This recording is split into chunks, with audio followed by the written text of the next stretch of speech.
का तिथे coolant temperature जास्ती दाखवत आहे, हाय दाखवत आहे. तर हे आहे ते कूलंट, हे आहेत ते कूलंटचे डबे बघा. मोटोलचं individual expert total coolant 100% coolant आपण रेडिएटरमध्ये ठेवू, ज्याच्यामुळे जास्ती अजून आपली ड्युरेबिलिटी वाढेल.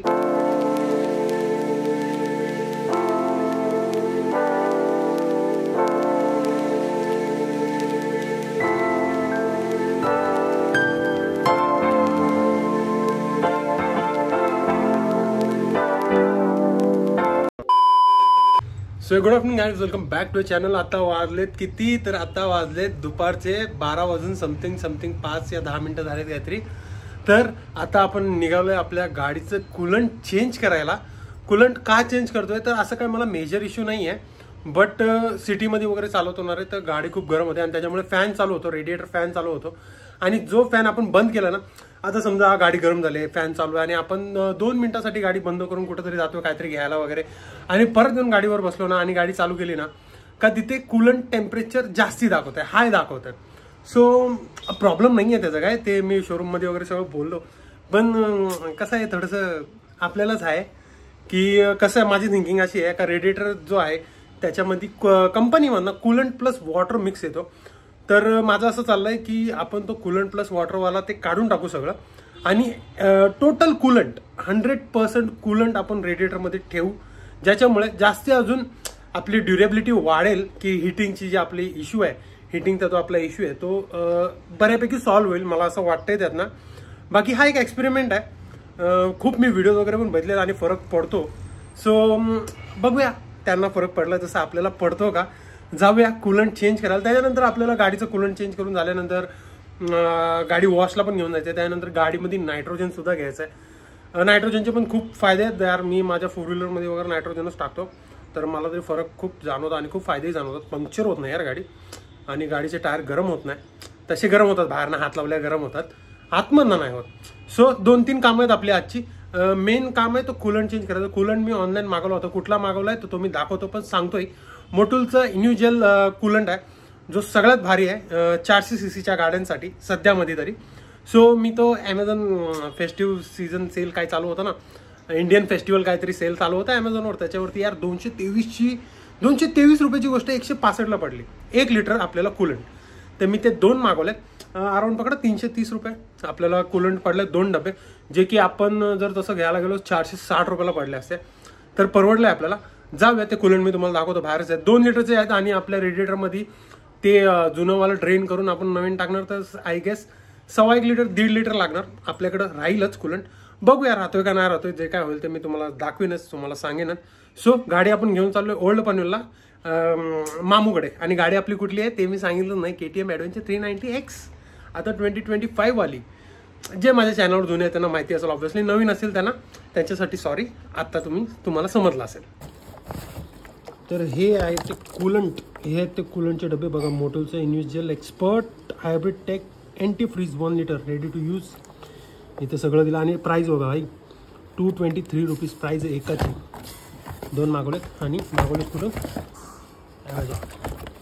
तर इकडे आपली गाडी खूप घाण आहे, तुम्हाला दाखवतो मी. हे बघा, पूर्ण गाडीची अवस्था खराब आहे, म्हणून वॉश करायची आहे. आणि हे कूलंट आता टॉप बॉक्समध्ये टाकूया. आणि हेल्मेट नाही आणलं आहे, ॲक्च्युली मोटो ब्लॉक करायचा माझा प्लॅन होता, पण कॅमेरामध्ये चार्जिंग नाही आहे, सो मग आय चेंज माय मन. असं काय एकटा काय, बाकी कुठे गेले, खाल्लास काय काय सगळी काय रे. अरे एवढा खाली मी पहिल्यांदा बघतोय आयुष्यात, डेंजर.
कूलंटचं काम झालं. आता गाडीचं आपण वॉशिंगला आलो. आज मंगळवार आहे ना, तर सगळ्या इथं लाईटीमुळे वॉशिंग सेंटर बंद आहे. ते इकडे घेऊन आलं. गाडीची वॉशिंग करूया. नायट्रोजन भरून झाला. मी तिकडे व्हिडिओ काढायला विसरलो. आता कूलंट वगैरे एकदम मस्त आहे.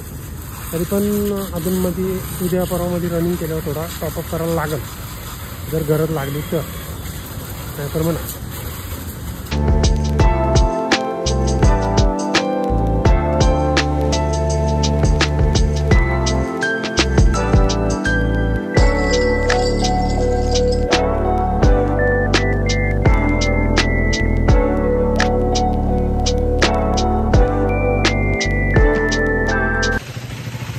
तर आलं आपण आपल्या बिल्डिंग खाली. गाडी वॉश केली आहे. आता बघा कशी मस्त वाटते.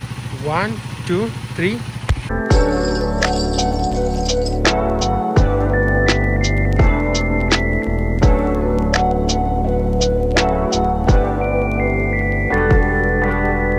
तर आलं आपण घरी. गाडी वॉश केली. त्याच्यानंतर त्याच्या अगोदर अगोदर नायट्रोजन पण टाकला गाडीत. नॉर्मल एअर काढून टाकली, नायट्रोजन टाकला. पण आता कसं नॉर्मल एअर आपण संपूर्ण काढून टाकतो ना, मग नायट्रोजन टाकलं ना की पुन्हा आता आपण कधी राईडला जाऊ किंवा कुठे गाडी घेऊन बाहेर जात असू ना, तर पुन्हा एकदा नायट्रोजन आपण टॉपअप करू. नायट्रोजन टॉपअप करायला पाहिजे, कारण की जे आपण फ्लॅट करून परत टाकतो ना, ती एवढी परफेक्ट बसत नाही हवा. सर आता टॉपअप केली ना तर परफेक्ट टायरमध्ये हवा बसून जाईल. मग काय लोड नाही राहणार आपल्याला. आणि कूलंट चेंज केलेलं आहे. आता त्यांनी मला सांगितलं, मामानी सांगितलं की 2 दिवसांनी 3 दिवसांनी गाडी चालव. 2 दिवसांनी 3 दिवसांनी बघ रेडिएटर खोलून. जर कमी झाला तर टाक, नाही कमी झाला तर राहू दे. बाकी चार्जेस किती आले तर मी तुम्हाला सांगतो. मी मोटिव्हलचा इंडिव्हिज्युअल कूलंट टाकला आहे. तो त्याची MRP तुम्हाला दाखवली 230 रुपये. आणि मी ते ॲमेझॉनवर मागवलं होतं ग्रेट इंडियन फेस्टिवल सेलमधनं. सो मला गरजेचं वाटत होतं कूलंट चेंज करणं. बाकी इट्स अप टू यू. गाडी यार सिटीमध्ये खूप हीट मारत होती. तो इश्यू आहे असं नाही मी बोलू शकत, कारण की तो मोठा इंजिन आहे. ऑब्व्हियसली तो हीट करणारच. पण मला एक थोडंसं एक्सपेरिमेंट टाईप, मला थोडी माझ्या मनाची शांती करायची होती, म्हणून आपण तो कूलंट चेंज केला. आणि मला मोस्टली सगळ्यांनी रेकमेंड पण केलं होतं की तोच कूलंट टाक म्हणून, तर म्हणून टाकला. सो आत्तासाठी एवढंच ठेवूया. If you are new to my channel please subscribe my channel. Bell notification on करायला विसरू नका. व्हिडिओला लाईक आणि कमेंट जरूर करा. आणि तुमचे काही क्वेरीज असेल तर तुम्ही इझिली विचारू शकता. त्यात काय नो डाऊट. कमेंट बॉक्स तुमच्यासाठीच आहे. काय चांगलं वाटतंय नाही चांगलं वाटतंय ते जरूर सांगा. So right safe and be safe guys. Tata bye bye and take care.